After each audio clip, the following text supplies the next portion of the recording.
ក្នុងសាលាកូនធ្វើចលនាដោយមិនខ្មាស់អៀនចេះសូត្រកំណាព្យទាំងរឿងនិទាន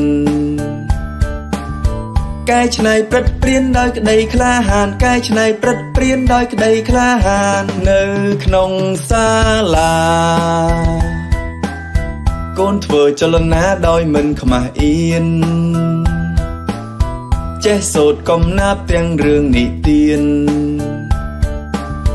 កែច្នៃព្រឹត្តព្រានដោយក្តីក្លាហានកែច្នៃព្រឹត្តព្រានដោយក្តីក្លាហានសាលាមាតី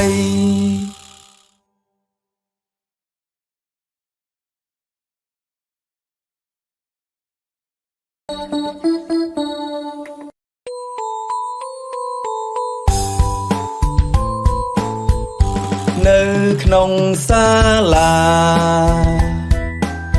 កូនធ្វើចលនាដោយមិនខ្មាស់អៀនចេះសូត្រកំណាព្យទាំងរឿងនិទាន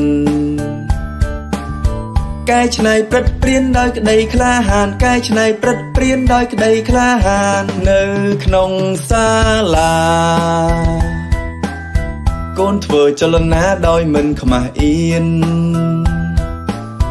ចេះសូត្រកំណាព្យទាំងរឿងនិទាន